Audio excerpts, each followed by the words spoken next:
What happens when the thing you've loved your whole life refuses to stay quiet? When the music, the art, the creativity you once set aside keeps knocking louder and louder until you finally answer? Welcome back to I Have Questions. Today, in part 2 of my conversation with Emily Patullo, we explore what it means to return to your passion decades after you dropped it, to rediscover the part of yourself that never stopped creating. Emily shares how she found her way back to songwriting, what Here as Love, her new song, means to her, and why it's never too late to finish what you started. Let's jump back in because I have questions. I have questions. I have questions. I have questions. I have questions. I'll tell you the food that doesn't have questions, which I do. as you're writing the new book, the 12 Creative Steps, did anything surprise you about yourself or about the journey as you were creating that framework? Well, what surprised me was that it came about at all, in that it was never my intention to write it. I mean, I believe there was a fair bit of collaboration going on with, the universe at large, Sure. to kind of help me, sort of put it together. I often have this thing when I write, and it's the same with my novels and music, where I'll be typing or writing with a pen, which is why creative writing and drawing is part of what I do. And I'll not really be aware of what I'm writing, and then I'll read it back and not remember that I wrote it. And Okay. which is why, so part of the 12 Creative Steps to a Fulfilling Life book is that it's a journal, and people write and draw their way through it. And that's because it uses a different part of your brain when you are creating, when you are doing something like writing or drawing. It is accessing a different part of your brain, so that rather than the analytical mind getting all up in the business and, trying to tell you how it should be, but because of how it learned, you Yeah. get a little bit more kind of, energetic input around, and your feelings get involved. And so it comes from a very different place.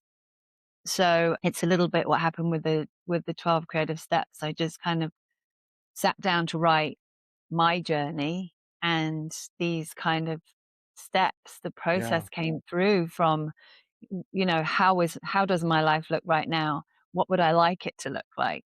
What is standing in the way of that happening? Yeah. And then it takes a look at various things like the people in your life that might be impacting, and your environment, because your environment external environment is very much reflective of your internal environment, and all these kind of steps. And it was steps that I have been through as I was going through the process. In fact, I still go through the process, because you don't just go through once. You check, Right. each little event that comes up in your life, you're like, right, okay, right, I'm going to go back. Right, what does it look like? What do I Yeah. want it to look like? How do I make it look like that? So it's an Exactly. ongoing, living, breathing representation of the journey that I've taken, and I hope will help other people with theirs. Yeah. Well, I'm still pretty early into reading the steps. I'm a very slow reader, but I as I've started into it, what really spurred me on to do this podcast, among many, many things. I've gotten sick, and so I had to resign from work, and so this was a way to keep me active and all that. But what really pushed me is a book by an author, Michael J. Gelb is his name, and he wrote a book called How to Think Like Leonardo da Vinci. And I've been using that book for 6 or 7 years to kind of do what you're saying. Every time I encounter something, I really do ask, well, what did Leonardo do? You know, he was super curious and asked questions all the time. And I, as like I said, I've started getting into your book, and it feels similar, right? It's kind of, I think it's why I really connected. I'm like, oh my gosh, this is right up my alley. So I love that. So I'm going to take a little left turn on you here, because as you said, you know, you're compulsive in your creativity. And one of the things that um I love about your story is, you know, you've been creative your whole life, and you started your life wanting to be a singer songwriter, and then life took a turn, as it always does for all of us, right? And now you're back. You've just released a new single, Here as Love. It kind of, I guess, give me a little story about your music, and what pushed you to say, "Yep, I don't quite have enough things on my list of creativity. I'm going to go back to writing songs and singing and releasing them." Well, actually, music was the thing I first did when I was really little. Music was Mhm. all I wanted to do. And then in my late teens, I started, mid to late teens, I sort of started playing around with the guitar and writing songs.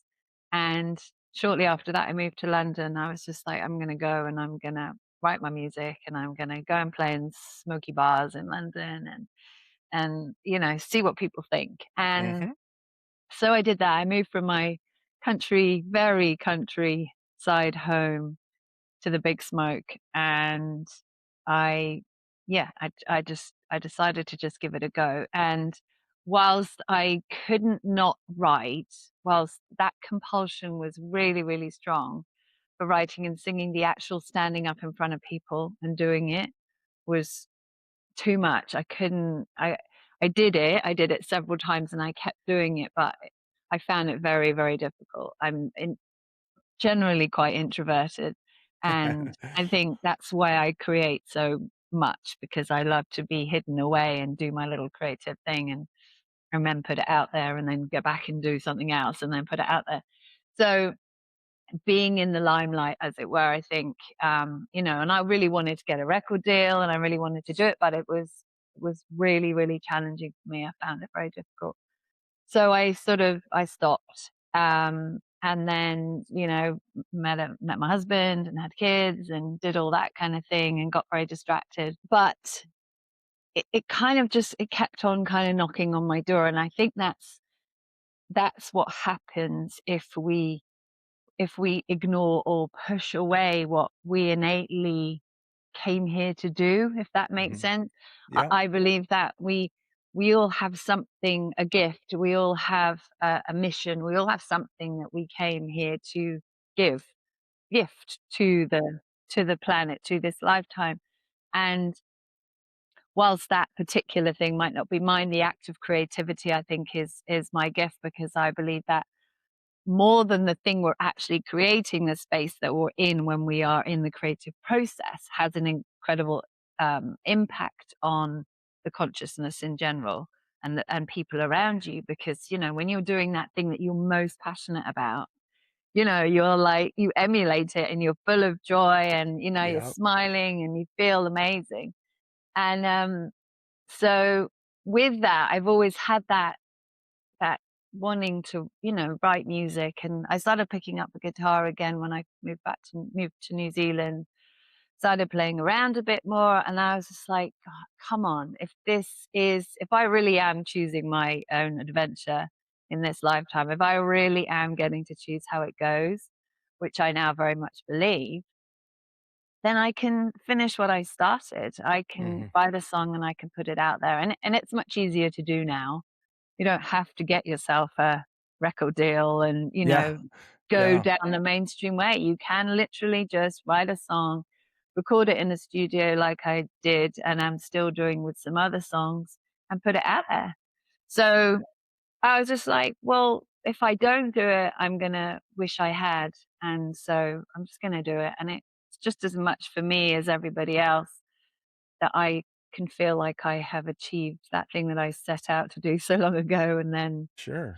and I really, really want to encourage people that to know that it's never too late to do that kind of thing. You don't have to have done it in your 20s. It's okay to do it in your 50s, which is what Yeah. I am. And or 70s or 80s or however old you are, I really believe that if it's something you're passionate about and want to do, you should just do it. Yeah.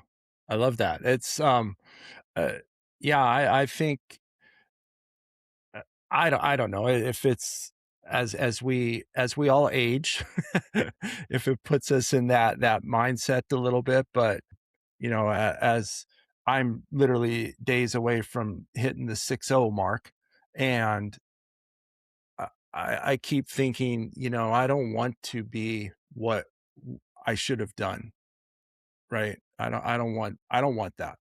And so I think, what you're saying totally makes perfect sense to me. So, which then takes me, good job. It's like you read my notes, actually. As a life coach, and as that, what do you say to someone who's listening, who actually feels stuck or numb even, right? Or is just hearing that humdrum of daily stuff? What do you say to them? What is a great first step for them in rediscovering their purpose? I like to ask people to do a bit of a bird's eye view of what their life looks like a little bit of a snapshot. Like what does it look like right now? You're kind of like daily tasks, the kind of things that you do regularly. And then go on. I'm sorry. I'm sorry. That's all right. I could see you. This is this is what happens when I become intrigued. I can't shut up. Do you have them write it out? Do you have them visualize it? Asking Usually, for a friend. so ideally, writing and you're drawing and writing it down. That's Okay. the idea, because you're accessing then a different part of your brain. You're not going straight from your brain out of your mouth. You're sort of bypassing that and using other parts of your heart and your other parts of your body in order to do the writing, because there's you got to get from here to here Yep. via here. Do you see what I mean? So it's Yeah. using parts of you. Um, so writing and drawing is generally how I get them to do it, because it's just being able to see it down in front of people is really helpful. Um, so they tend to write and draw what your life looks like right now, just a snapshot of it. And then next to it, what you would like it to look like in an ideal world, because I'm here to tell you this is an ideal world, and you can have the ideal. You actually can. Yeah. So seeing it side by side can be really helpful. And then feeling, I get people to use the body a lot, because to me this is where all the answers are. Everything you possibly ever could need to know about anything ever is inside of you, not out there, in here. So I get people to look at what's sitting in front of them, and then close their eyes and have that visual in their minds, and then feel how they feel about what they've just put down, and then locate in their body where the feeling is coming from, and really feel into that space. So, for example, Mhm. somebody would be looking at what the life now and the life they'd want, and it might bring up like quite sad feelings, perhaps, that how different they might be. And so it's noticing where in the body that sad, we call them sad feeling is coming from. It's really just feelings in the body are really just where the energy is trying to get your attention, because the energy flows in is trying to flow in a certain way. And when we block all our feelings off and our emotions, it's distorted. So what it wants us to do is wants us to go in there, wants us to breathe with the energy and start to create some more flow in our Got it. lives. That's the ultimate goal, is to create flow in our lives through our Yeah. bodies and out into our life. So I get people to go inside and really feel how they feel about it. And then what comes up inside them is, I didn't realize I felt this way about this. And that thing that's come up, that feeling, is the next step, which is the thing that's standing in your way. You're looking at this, but your life, how it is and how you'd like it to look and how you feel about it is where you want to focus your attention. So Mhm. that next step might be something like, I can't afford to not to have the ideal life I want, because it's to buy a surfboard and surf every break in the entire world, for example. Yeah. So, you're looking at how your life is now and you're working a corporate job and you've got a family that you're trying to feed and blah, blah, blah.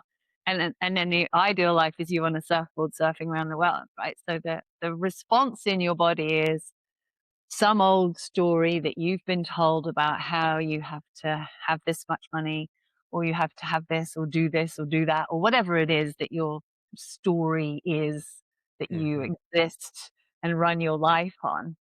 And so, but ultimately, that belief is sitting stored in your body as a belief, as a feeling, which you've associated with this belief. So that's kind of where I get people to go. It's just start to really realize how much your body is telling you about how you operate in your life and the belief system that you now have as a result of that.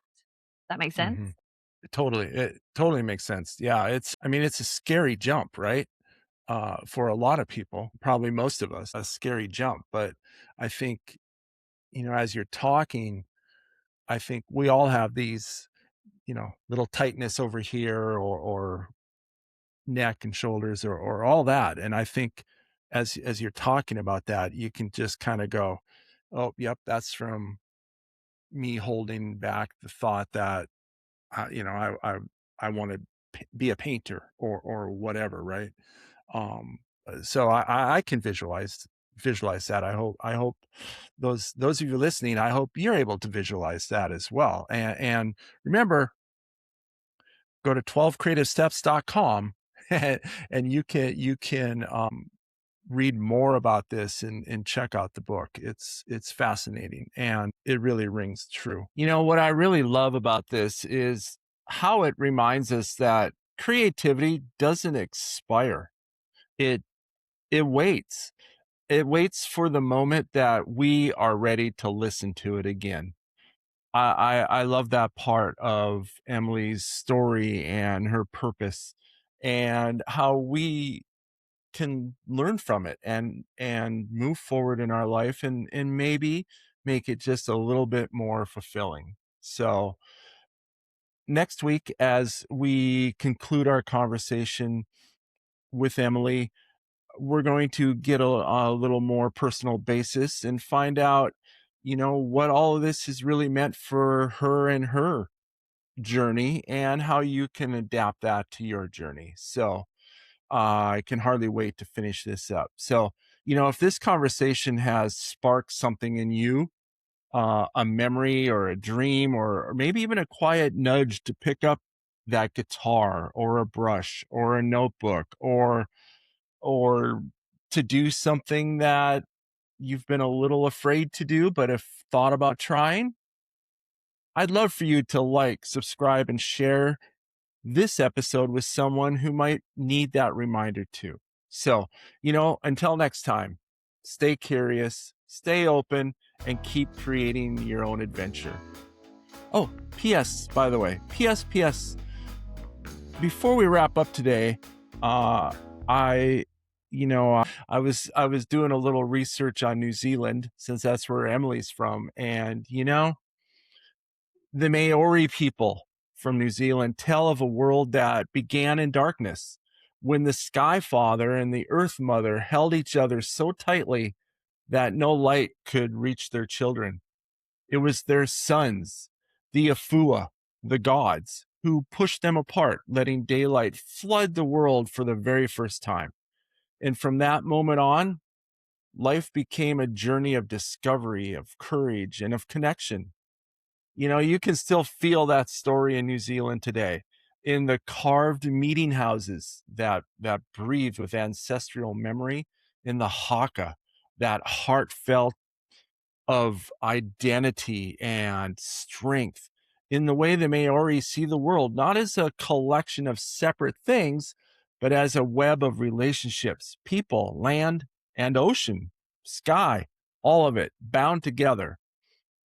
And maybe that's the part that stays with me the most, is this idea that Maori have, that we don't walk through the world alone. We walk with those who came before us and those that are beside us and those yet to come.